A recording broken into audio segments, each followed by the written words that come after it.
ಈ ಅವಕಾಶ ಮಾಡಿಕೊಂಡಂಥ ತಂದೆ ದೇವರನ್ನು ನಾನು ವಂದಿಸೋಳಾಗಿರುತ್ತೇನೆ. ಮತ್ತು ಈ ಸಂಸ್ಥಾಪಕರಾದ ಬಿಗ್ ಜೆ ಟಿ ವಿ ಪ್ರಶಾಂತ ಜತನ ಮತ್ತು ಅವರು ಕೊಟ್ಟಂಥ ಪತ್ನಿ ಅವರೆಲ್ಲರನ್ನು ತಂದೆ ದೇವರನ್ನಲ್ಲಿ ವಂದಿಸೋಳಾಗಿರುತ್ತೇನೆ. ಮತ್ತು ಇಲ್ಲಿ ಸೇವೆಯನ್ನು ಮಾಡುತ್ತಿರುವಂಥ ಎಲ್ಲ ವರ್ಕರ್ಸ್ಗಳಿಗೂ ನಾನು ವಂದನೆಯನ್ನು ತಿಳಿಸೋಳಾಗಿರುತ್ತೇನೆ. ಪ್ರಾರ್ಥನೆ ಮಾಡುವ. ನಮ್ಮನ್ನು ಬಹಳವಾಗಿ ಪ್ರೀತಿ ಮಾಡುವಂಥ ನಮ್ಮ ತಂದೆಯಾದ ದೇವರೇ, ಈ ಒಂದು ವೇಳೆಗಾಗಿ ಸ್ತೋತ್ರಪ್ಪ. ಹೌದು ಸ್ವಾಮಿ, ನಾವೆಲ್ಲ ಮಾತುಗಳನ್ನು ನಾವು ಆಡುತ್ತಿರುವಾಗ ನಮ್ಮ ನಾಲಿಗೆಗಳೊಟ್ಟಿಗೆ ನೀನು ಮಾತನಾಡಪ್ಪ, ನಮ್ಮನ್ನು ಆಶೀರ್ವದಿಸಿ ಕಾದು ಕಾಪಾಡಪ್ಪ. ಹೌದು ಸ್ವಾಮಿ, ಈ ಒಂದು ಸಂಸ್ಥಾಪಕರಾದ ಪ್ರಶಾಂತ್ ಜತನ ಮತ್ತು ಪತ್ನಿ ಮಕ್ಕಳನ್ನು ಆಶೀರ್ವದಿಸಿ ಕಾದು ಕಾಪಾಡಪ್ಪ. ಇಲ್ಲಿ ಸೇವೆ ಮಾಡುತ್ತಿರುವಂಥ ಎಲ್ಲ ಸೇವಕರುಗಳನ್ನು ಆಶೀರ್ವದಿಸಿ ಕಾದು ಕಾಪಾಡಪ್ಪ.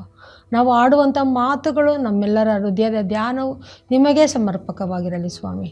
ನಾವು ಪ್ರತಿಯೊಂದು ಮಾತುಗಳನ್ನು ಆಡುವಾಗ ಸ್ವಾಮಿ ಅದನ್ನು ತಿಳಿದುಕೊಂಡು ಮನನ ಮಾಡಿ ನಿನ್ನ ಮಕ್ಕಳಾಗಿ ಜೀವಿಸುವಂಥ ಶಕ್ತಿ ಕೊಡಬೇಕೆಂದು ಯೇಸುವಿನಲ್ಲಿ ಬೇಡಿ ಒಂದೊಳಾಗಿದ್ದೇನೆ ಕರ್ತನೇ, ಆಮೇಲೆ. ನಾನು ಈ ದಿನ ವಾಕ್ಯದಾನ ಮಾಡಲು ಹೋಗುತ್ತಿರುವಂಥ ವಾಕ್ಯ ಭಾಗವು ಮಹಿಳೆಯರನ್ನು ದೇವರು ಪ್ರೀತಿಸುವುದು.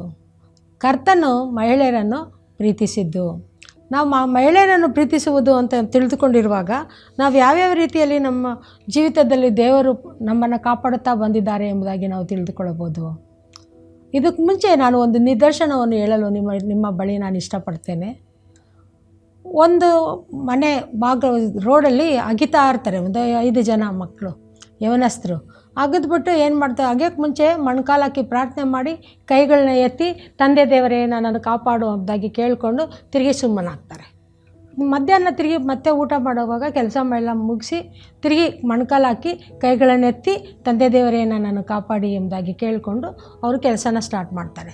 ಅದನ್ನು ಗಮನಿಸ್ತಿದ್ದಂಥ ಒಂದು ಮಹಿಳೆ, ಅಲ್ಲ ಸ್ವಾಮಿ, ನೀವು ಮಾಡ್ತಾ ಇರೋದೆಲ್ಲ ಮಕ್ಕಳೇ ಈ ಕಷ್ಟವಾದ ಕೆಲಸ, ಅದರಲ್ಲೇನು ನೀವು ಮತ್ತೆ ಮತ್ತೆ ಹೋಗಿ ಮೊಣಕಾಲು ಹಾಕಿ ಕೈಗಳನ್ನೆತ್ತಿ ಮತ್ತೆ ಪಡಿಸ್ಕೊಳ್ತಾ ಇದ್ದೀರಲ್ಲ, ಅದೇನದು? ಆಗ ಯವನಸ್ಥ ಮಕ್ಕಳು ಆ ತಾಯಿಗೆ ಹೇಳ್ತಾರಂತೆ, ಅಮ್ಮ ನೋಡಿ, ನಾವು ದಿನ ಪ್ರಾರ್ಥನೆ ಮಾಡ್ತೀವಿ, ಅಲ್ಲಿ ಕಾಣ್ತಾ ಇದೆಯಲ್ಲ ಆ ದೇವಾಲಯ ಚರ್ಚ್ನ ನೋಡಿ ನಾವು ಪ್ರಾರ್ಥನೆ ಮಾಡ್ತಾಯಿದ್ದೀವಿ. ಪ್ರಾರ್ಥನೆ ಮಾಡೋವಾಗ ಅದರಲ್ಲೇನು, ನಾನೇನು ಪ್ರಾರ್ಥನೆ ಮಾಡಲ್ಲ, ನನಗೇನು ದೇವ್ರು ಊಟ ಕೊಡ್ತಾಯಿಲ್ವಾ, ತಿಂಡಿ ಕೊಡ್ತಾಯಿಲ್ವಾ, ನನ್ನೇನು ನೋಡ್ತಾ ಇಲ್ವಾ ದೇವ್ರು, ನನಗೇನು ಒಳ್ಳೇದಾಗ್ತಾಯಿಲ್ವಾ? ನೀವು ಈ ರೀತಿ ಮಾಡಿದ್ರೆ ಮಾತ್ರ ದೇವರು ನಿಮ್ಗೆ ಒಳ್ಳೇದು ಮಾಡ್ತಾರಾ? ಆಗ ಯವನಸ್ಥರು ಹೇಳ್ತಾರಂತೆ, ನೋಡಿ ಅಲ್ಲಿ ನಾವು ಇಲ್ಲಿ ಕೆಲಸ ಮಾಡ್ತಾಯಿದ್ದೀವಿ, ನೀವು ಅಲ್ಲಿ ದೇವಾಲಯಕ್ಕೆ ಹೋಗ್ರಿ, ಅಲ್ಲಿ ಪಾಸ್ಟ್ ಇರ್ತಾರೆ, ಚರ್ಚ್ ಫಾದರ್ ಇರ್ತಾರೆ, ಅವ್ರ ಹತ್ರ ನೀವು ಮಾತಾಡಿ. ಸರಿ, ಈಕೆ ಹೋಗ್ತಾಳೆ. ಹೋಗಿ ಆ ದೇವಾಲಯದಲ್ಲಿ ಕೂತಿರುತ್ತಿರುವಾಗ ಆ ಫಾದರು ಇದು ಪ್ರಸಂಗ ಮಾಡ್ತಾಯಿರ್ತಾರೆ, ಮೆಸೇಜು. ಯಾವುದು? ಭಿಕ್ಷುಕರನಾದ ಲಾಜರ ಮತ್ತು ಶ್ರೀಮಂತ, ಆ ಕಥೆನ ಹೇಳೋದಕ್ಕೆ ಹೋಗ್ತಾ ಇರ್ತಾರೆ.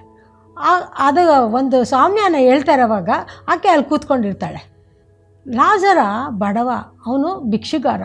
ಆ ಹೆಸರನ್ನು ಬೈಬಲಲ್ಲಿ ಬರೆದಿದೆ ಅಂದರೆ ಅವನು ಎಷ್ಟು ಒಳ್ಳೆ ಜೀವಿತವನ್ನು ಜೀವಿಸ್ತಾ ಅಂದಾಗಿ ನಾವು ತಿಳ್ಕೊಳ್ಬೋದು.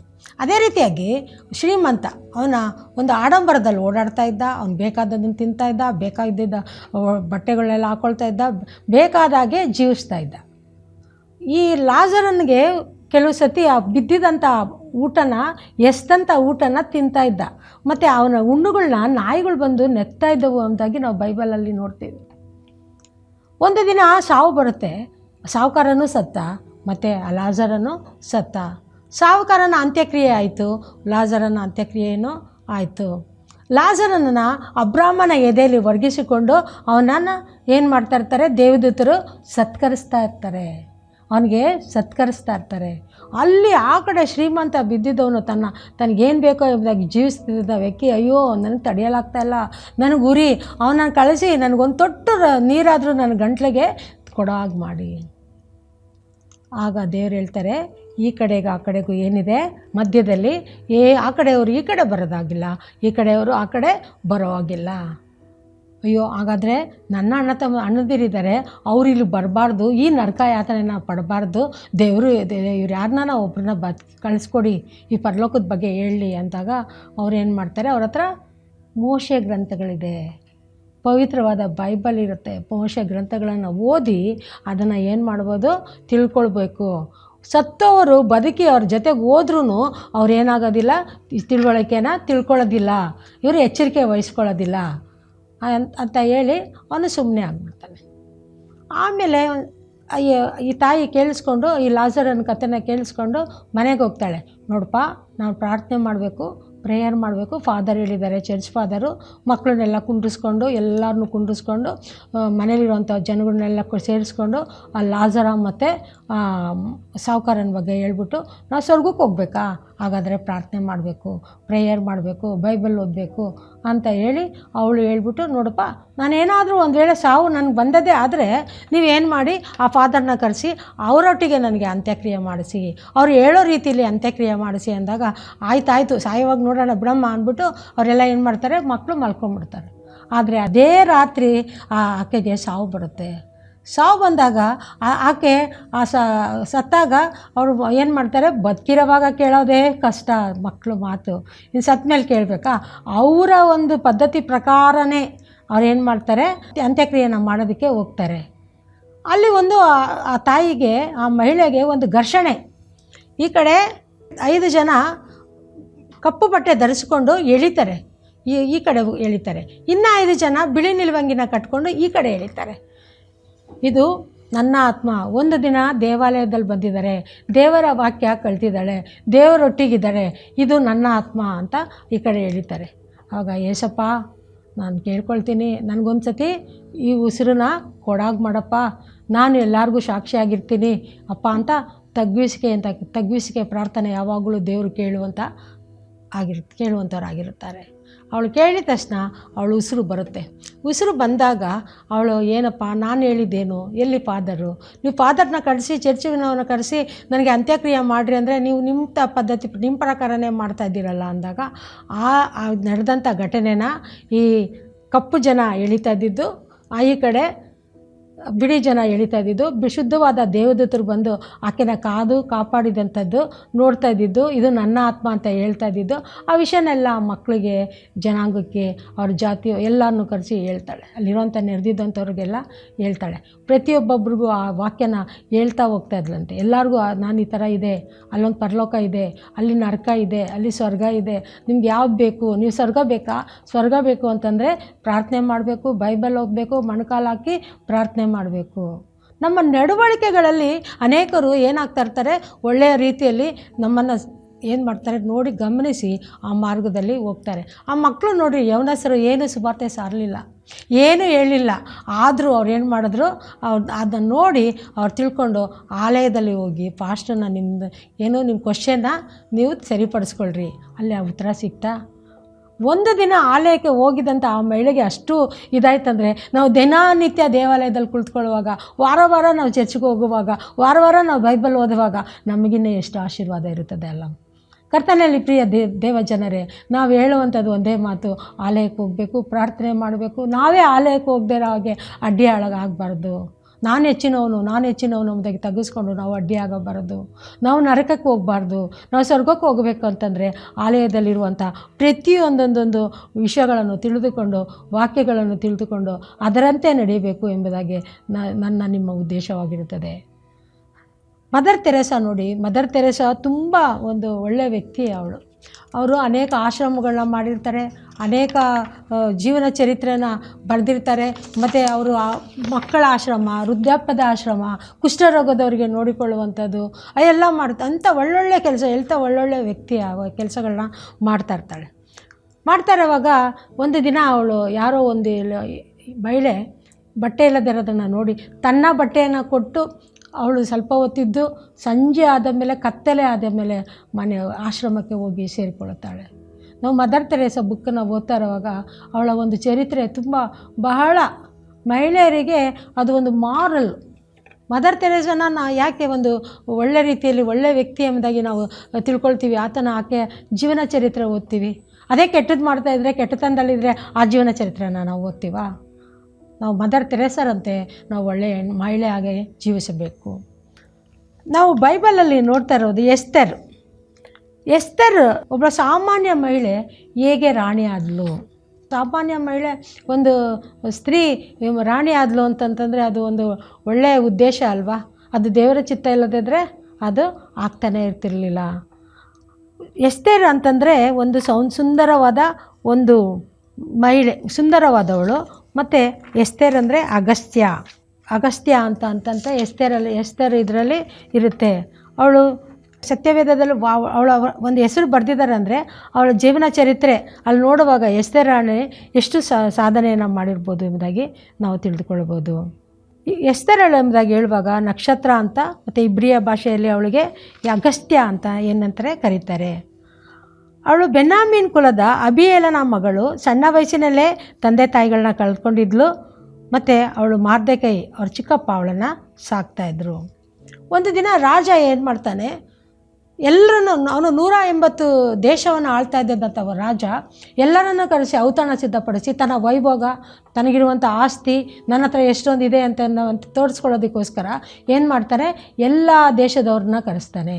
180 ದಿನ ಅವನು ಔತಣವನ್ನು ಸಿದ್ಧಪಡಿಸಿರ್ತಾನೆ. ಅದರಲ್ಲಿ 7 ದಿನದಲ್ಲಿ ಏನು ಮಾಡ್ತಾನೆ, ತನ್ನ ರಾಣಿಯಾದ ವಷ್ಟಿ ರಾಣಿಯನ್ನು ತೋರಿಸ್ಬೇಕು, ನನ್ನ ಜನಾಂಗಕ್ಕೆ ತೋರಿಸ್ಬೇಕು, ಬಂದಿರೋಂಥವ್ರಿಗೆ ಎಲ್ಲರಿಗೂ ತೋರಿಸ್ಬೇಕು ಅಂತ ಅವನೇನು ಮಾಡ್ತಾನೆ, ವಷ್ಟಿ ರಾಣಿಯನ್ನು ಕರ್ಸಕ್ಕೆ ಹೋದಾಗ ವಷ್ಟಿ ರಾಣಿ ತಿರಸ್ಕರಿಸ್ತಾಳೆ. ಬರಲಿಲ್ಲ ವಷ್ಟಿ ರಾಣಿ. ಅವಳು ಬರದೇ ಇರೋದಕ್ಕೆ ಕೋಪಗೊಂಡು ಅವರು ಅಕ್ಕಪಕ್ಕ ಹೇಳ್ಕೊಡ್ತಾರೆ, ನೋಡಿ ನಿನ್ನ ಮಾತೇ ಕೇಳಿಲ್ಲ ಅಂದರೆ ಇನ್ನು ಯಾರು ಮಾತು ಕೇಳ್ತಾರೆ, ಇನ್ನು ಬೇರೆಯವರು ಏನು ಮಾಡ್ತಾರೆ, ನಿನ್ನ ಮಾತನ್ನ ಕೇಳಲ್ಲ, ರಾಣಿನೇ ಕೇಳ್ದೇ ಇದ್ದವಳೆ ನಾವೆಲ್ಲ ಯಾಕೆ ಕೇಳಬೇಕು ಅಂತ ಹೇಳ್ತಾರೆ. ಆಗ ಇವನೇನು ಮಾಡ್ತಾರೆ, ನನಗೆ ಒಬ್ಬ ಬೇರೆ ಪಟ್ಟದ ರಾಣಿ ಬೇಕು, ಬೇರೆ ರಾಣಿನ ನಾನು ಉಪಯೋಗಿಸ್ಕೊಳ್ತೀನಿ ಅಂದಾಗ ಒಬ್ಬ ಗುರು ಪಾಠ ಮಾಡ್ತಾ ಇರ್ತಾನೆ ಎಲ್ಲ ಶಿಷ್ಯದಿರಿಗೂ. ಅದರಲ್ಲಿ ಎಸ್ತೇರು ತುಂಬ ಏನಾಗಿರ್ತಾಳೆ, ಸುಂದರವಾಗಿರ್ತಾಳೆ, ಒಳ್ಳೆಯ ಗುಣಗಳನ್ನು ಹೊಂದಿರ್ತಾಳೆ. ಆ ಗುರುವಿನಿಗೆ ಒಳ್ಳೆ ಮೆಚ್ಚುಗೆಯಾದ ಶಿಷ್ಯಳಾಗಿರ್ತಾಳೆ. ಅವಳನ್ನು ಅರಮನೆ ಕಳಿಸಿದಾಗ ಆ ರಾಜ ಮೆಚ್ಚಿಕೊಂಡು ಅವಳನ್ನು ಪಟ್ಟದ ರಾಣಿಯಾಗಿ ಮಾಡ್ತಾನೆ. ಪಟ್ಟದ ರಾಣಿಯಾಗಿ ಮಾಡಿ ಅವಳು ಇಡೀ ತನ್ನವರಿಗೋಸ್ಕರ, ತನ್ನ ಒಂದು ಜನಗಳಿಗೋಸ್ಕರ, ತನ್ನವರಿಗೋಸ್ಕರ ಅವಳೇನು ಮಾಡ್ತಾಳೆ, 3 ದಿನ ಉಪವಾಸ ಇರ್ತಾಳೆ. ಉಪವಾಸ ಇದ್ದು ಅವ್ರಿಗೋಸ್ಕರ ಪ್ರಾರ್ಥನೆ ಮಾಡ್ತಾಳೆ. ರಾಜನಿಗೆ ವಿಧೇಯಳಾಗಿರ್ತಾಳೆ, ದೇವರಿಗೆ ವಿಧೇಯಳಾಗಿರ್ತಾಳೆ. ಅದೇ ರೀತಿಯಾಗಿ ನಾನು ನೀವು ಜೀವಿಸಬೇಕೆಂಬುದೇ ಒಂದು ಉದ್ದೇಶವಾಗಿರುತ್ತದೆ. ಮತ್ತು ಬೈಬಲಿನಲ್ಲಿ ಮತ್ತೊಂದು ವ್ಯಕ್ತಿಯನ್ನು ನಾನು ನಿಮ್ಮಲ್ಲೂ ಗುರುತಿಸಲು ಹೋಗ್ತಾ ಇದ್ದೇನೆ, ತಿಳಿಸಲು ಹೋಗ್ತಾ ಇದ್ದೇನೆ. ಆಕೆ ರೂತಳು. ಈ ರೂತಳು ಮೊಹಾಬ್ ದೇಶದ ಒಬ್ಬ ಪ್ರಜೆ ಆಗಿರ್ತಾಳೆ. ಅವಳು ಅಲ್ಲೇನಾಗಿರುತ್ತೆ, ಆಹಾರದ ಕೊರತೆ ಉಂಟಾಗಿ ಅಲ್ಲಿ ಎಲಿಮೆಕ ಮತ್ತು ನವೋಮಿ ಮತ್ತು ಅವ್ರೇನು ಮಾಡಿರ್ತಾರೆ, ನವೋಮಿ, ಅವನ ಗಂಡ ಮನಸೆ ಮತ್ತು ಅವರಿಬ್ಬರು ಮಕ್ಕಳು ಮನೋಹ ಮತ್ತು ಇನ್ನೊಬ್ಬ ಮಗ, 3 ಎಲ್ಲರೂ ಏನು ಮಾಡ್ತಾರೆ, ಜೀವನ ನಡೆಸ್ತಾ ಇರ್ತಾರೆ. ಜೀವನ ನಡೆಸ್ತಾ ಇದ್ದಾಗ ಅವ್ರ ಮಕ್ಕಳಿಗೆ ಮದುವೆನೂ ಮಾಡಿರ್ತಾಳೆ. ಆ ಜೀವಿತ ನಡೆಸುತ್ತಿರುವಾಗ ಅಲ್ಲಿ ಬರಗಾಲ ಬಂದಿರೋದ್ರಿಂದ ಇಲ್ಲಿಂದನೂ ಕಷ್ಟ ಬಂದಾಗ ಅವಳು ಏನು ಮಾಡಿರ್ತಾಳೆ, ಆ ಊರಿಗೆ ಹೋಗಿರ್ತಾಳೆ, ಮೊವಾಬಿಂದ ಮತ್ತೆ ವಾಪಸ್ ಬರುವಾಗ ಜೆರುಸಲೇಮಲ್ಲಿ ಅಲ್ಲಿ ಆ ದವಸ ಧಾನ್ಯ ಸಿಗುತ್ತೆ, ಅಲ್ಲಿ ಸಿರಿ ಸಂಪತ್ತು ಇರುತ್ತೆ ಅಂತ ಅಂದ್ಬಿಟ್ಟು ಏನು ಮಾಡ್ತಾಳೆ, ಮೊವಾಬ್ ದೇಶದಿಂದ ಯೆರೂಸಲೇಮ್ಗೆ ಬರ್ತಾಳೆ. ಜೆರುಸಲೇಮ್ ಬರ್ತಾ ಇರೋವಾಗ ಅವಳು ತನ್ನ ಸೊಸೆದಿರಿಗೆ ಹೇಳ್ತಾಳೆ, ನನ್ನ ಮಕ್ಕಳು ತೀರ್ಕೊಂಡ್ಬಿಟ್ಟಿದ್ದಾರೆ, ಗಂಡನೂ ಇರಲ್ಲ, ಮಕ್ಕಳು ಆಗಾಗಲೇ ತೀರ್ಕೊಂಡ್ಬಿಟ್ಟಿರ್ತಾರೆ, ಮಕ್ಕಳು ತೀರ್ಕೊಂಡಿದ್ದಾರೆ, ನನಗೆ ಯಾರೂ ಇಲ್ಲ, ನಾನೇನಾಗಿದ್ದೀನಿ, ಮಾರ ಆಗಿದ್ದೀನಿ, ನಾನು ಕಷ್ಟದಿಂದ ನೋವನ್ನು ತಿಂದಿದ್ದವಳಾಗಿದ್ದೇನೆ, ನನ್ನೊಟ್ಟಿಗೆ ನೀವು ಇರೋದು ಬೇಡ, ನೀವು ನಿಮ್ಮ ತಂದೆ ತಾಯಿಗಳ ಮನೆಗೆ ಹೋಗ್ರಿ ಅಂತ ಹೇಳ್ತಾಳೆ. ಆಗ ಓರ್ಫಾ ಏನು ಮಾಡ್ತಾಳೆ, ಅತ್ತೆಗೆ ಮುತ್ತಿಟ್ಟು ಹಿಂದಿರುಗಿ ಅವ್ರ ತಂದೆ ತಾಯಿಗಳೊಟ್ಟಿಗೆ ಸೇರ್ಕೊಂಡು ಹೋಗ್ತಾಳೆ. ಆದರೆ ರೂತಳು ಏನು ಹೇಳ್ತಾಳೆ, ನಿನ್ನ ಜನಾಂಗವೇ ನನ್ನ ಜನಾಂಗ, ನೀನು ಪ್ರೀತಿ ಮಾಡುವಂಥ ದೇವರು ನಾನು ಪ್ರೀತಿ ಮಾಡುತ್ತೇನೆ, ನಿನ್ನೊಟ್ಟಿಗೆ ನಾನು ಇರ್ತೀನಿ ಅಂದಾಗ ಇವಳು ದೃಢ ನಿಶ್ಚಯ ಮಾಡ್ಕೊಂಡಿದ್ದಾಳೆ. ಇವಳನ್ನ ಆಚೆ ಕಳಿಸೋದಕ್ಕೆ ಆಗಲ್ಲ, ಇವಳನ್ನ ಬೇರೆ ಹೋಗೋ ಥರ ಕಾಣಿಸ್ತಾ ಇಲ್ಲ ಅಂತ ಆಕೆನ ಕರ್ಕೊಂಡು ಜೆರುಸಲೇಮ್ಗೆ ಬರ್ತಾಳೆ. ಜೆರುಸಲೇಮಲ್ಲಿ ಹೊಟ್ಟೆಪಾಡಿಗೋಸ್ಕರ, ಊಟ ತಿನ್ನಬೇಕು ಹೊಟ್ಟೆಗೋಸ್ಕರ ಅಕ್ಕಲಾಯೋದಕ್ಕೆ ಹೋಗ್ತಾರೆ. ಅಕ್ಕಲಾಯೋದಕ್ಕೆ ಹೋದಾಗ ಅಲ್ಲಿ ಬೋಜ ಒಬ್ಬ ವ್ಯಕ್ತಿ ಈಕೆನ ನೋಡಿ ಇವನೇನು ಮಾಡ್ತಾನೆ, ಆಕೆನ ರಕ್ಷಿಸ್ತಾನೆ ಮತ್ತು ಆಕೆಗೆ ದವಸ ಧಾನ್ಯನ ಹೆಚ್ಚಾಗಿ ಕೊಡ್ತಾ ಇರ್ತಾನೆ. ಅದನ್ನು ನೋಡಿದ್ದಂಥ ಅದನ್ನು ಬಂದು ತನ್ನ ಅತ್ತೆ ಆದ ನವೋಮಿಗೆ ಹೇಳಿದಾಗ, ನವೋಮಿ ಅವನನ್ನು ನೀನು ಮದುವೆ ಆಗು, ಅವನು ನಮ್ಮ ಗಂಡನ ದೂರದ ನೆಂಟ ಸಂಬಂಧಿ ಅಂತ ಹೇಳಿ ಆಕೆನ ಮದುವೆ ಆಗ್ತಾರೆ. ನಾವು ಈ ರೂತಳ ಚರಿತ್ರೆಯನ್ನು ನೋಡ್ತಿರುವಾಗ ದಾವಿದನ ಕುಲದ ವಂಶದಲ್ಲಿ ಅದೇ ರೀತಿಯಾಗಿ ಬೆಳೆದು ವಂಶಾವಳಿಯಲ್ಲಿ ಯೇಸು ಸ್ವಾಮಿ ಹುಟ್ಟುತ್ತಾರೆ. ಯಾವಾಗ ನಾವು ದೊಡ್ಡವರನ್ನು, ಹಿರಿಯರನ್ನು ಪ್ರೀತಿ ಮಾಡ್ತೀವಿ, ಹಿರಿಕರನ್ನು ನಾವು ಪ್ರೀತಿಸುವಂಥ ವ್ಯಕ್ತಿಯಾಗಿರ್ತೀವಿ ಮತ್ತು ನಮ್ಮನ್ನು ನಾವು ತಗ್ಗಿಸ್ಕೊಳ್ತೀವಿ, ನಾವು ಗೌರವ ಕೊಡ್ತೀವಿ, ದೇವರು ಸಹ ನಮ್ಮನ್ನು ಒಳ್ಳೆಯ ರೀತಿಯಲ್ಲಿ ಬೆಳೆಸಿ ಫಲವತ್ತಾದ ಭೂಮಿಯಲ್ಲಿ ನಮಗೆ ಕೊಡುವಂಥ ದೇವರಾಗಿದ್ದಾರೆ, ನಮ್ಮನ್ನು ಪ್ರೀತಿಸುವಂಥ ದೇವರಾಗಿದ್ದಾರೆ. ಅದೇ ರೀತಿಯಾಗಿ ನಾವು ಪ್ರತಿಯೊಬ್ಬೊಬ್ಬರ ವಿಷಯವನ್ನು ತಿಳಿದುಕೊಳ್ಳುವಾಗ ನಾವು ಮೊದಲು ಆ 4 ಜನ ಯವನಸ್ಥರನ್ನು ನೋಡುವಾಗ, ಯವನಸ್ಥರು ಏನು ಮಾಡ್ತಾಯಿದ್ರು? ಅಗಿತಾಯಿದ್ರು, ಕಷ್ಟಪಟ್ಟು ತಿಂತಾಯಿದ್ರು, ಮಾದರಿಯಾಗಿದ್ದರು. ಅವ್ರು ಮಾಡ್ತಿದ್ದ ಪ್ರಾರ್ಥನೆ ನೋಡಿ ಆ ತಾಯಿಗೆ, ಆ ಸ್ತ್ರೀ ತಿಳಿದುಕೊಂಡು ಅವಳೇನು ಮಾಡಿದ್ಲು? ದೇವಾಲಯಕ್ಕೆ ಹೋಗಿ ಉತ್ತರನ ಕಂಡುಕೊಂಡ್ಳು. ಪರಲೋಕ ರಾಜ್ಯ ನಮ್ಮದೇ ಅಲ್ವಾ? ಅವಳು ಪರಲೋಕ ರಾಜ್ಯದ ಬಗ್ಗೆ ತಿಳ್ಕೊಂಡ್ಳು, ಪರಲೋಕ ರಾಜ್ಯದ ಬಗ್ಗೆ ನೋಡಿ ನಡೆಯುವಂತೆ ಕಲ್ತ್ಕೊಂಡ್ಳು. ಅದೇ ರೀತಿಯಾಗಿ ಮದರ್ ತೆರೇಸಾ ನೋಡ್ರಿ, ಅವಳು ತನ್ನ ಜೀವಿತವನ್ನು ಇಡೀ ಬಡವರಿಗೋಸ್ಕರ ಅವಳು ಏನು ಮಾಡ್ತಾಯಿದ್ಲು? ತ್ಯಾಗ ಮಾಡಿ ಕೊಟ್ಟಿದ್ಲು. ಬಡವರಿಗೋಸ್ಕರನೇ ಮೀಸಲಾಗಿ ಇಟ್ಟಿದ್ಲು. ಮತ್ತು ಕುಷ್ಠರೋಗದವ್ರನ್ನೆಲ್ಲ ಸೇವೆ ಮಾಡ್ತಾಯಿದ್ಲು. ಆ ಥರ ಒಂದು ಗುಣ ನಮಗೂ ಬೇಕಲ್ಲ? ನಾವು ಆ ಜೀವಿತದಲ್ಲಿ ಜೀವಿಸ್ಬೇಕಲ್ಲ? ಅಟ್ಲೀಸ್ಟು ಒಂದೊಂದು ಆಶ್ರಮ ನಡ್ಸೋಕ್ಕಾಗಲಿಲ್ಲ ಅಂದರೆ ನಮ್ಮ ಅಪ್ಪ ಅಮ್ಮಂದಿರಿಗೆ ನಾವು ಸೇವೆ ಮಾಡೋಣ, ನಮ್ಮ ಅತ್ತೆ ಮಾವನಿಗೆ ಸೇವೆ ಮಾಡೋಣ, ನಮ್ಮಲ್ಲಿ ಹಿರೀಕರು ಯಾರಾದರೂ ಹುಷಾರಿಲ್ದಿರೋವಾಗ ಹೋಗಿ ನೋಡೋಣ. ನಾವು ಆ ಭಾವನೆಯಲ್ಲಿ ನಾವು ಬೆಳೆಯೋಣ. ಎಸ್ತೇರ್ ನೋಡಿ, ಅವಳ ತಗ್ಗಿಸುವಿಕೆ ಮತ್ತು ಅವಳ ವಿನಯ, ಅವಳ ಒಂದು ನಡತೆ ನೋಡುವಾಗ, ಅವಳ ಪ್ರೀತಿ ವಿಶ್ವಾಸದಲ್ಲಿರುವಾಗ ಅವಳನ್ನು ಏನು ಮಾಡಿದ್ರು? ದೇವರು ಆಶೀರ್ವದಿಸಲ್ಪಟ್ಟರು. ಮೇಲೆತ್ತಿ ಅವಳನ್ನು ಪಟ್ಟದ ರಾಣಿಯಾಗಿ ಮಾಡಿದರು. ಅವಳು ಪಟ್ಟದ ರಾಣಿ ಆಗಿರುವಾಗ ಕೂಡ ಅವಳು ಜನಾಂಗವನ್ನು ಅವಳು ಮರೀಲಿಲ್ಲ, ಅವ್ರ ನೆಂಟ್ರಿಸ್ಟನ್ನು ಅವಳು ಮರೀಲಿಲ್ಲ. ಅವರ ಪ್ರೀತಿಯನ್ನು ಅವ್ರಿಗೆ ಬೇಕಾದಂಥ ಏನು ಕಷ್ಟದಲ್ಲಿದ್ದಾರೆ, ಏನು ತೊಂದರೆಯಲ್ಲಿದ್ದಾರೆ ಎಂಬುದಾಗಿ ನೋಡ್ತಾ ಇದ್ಲು.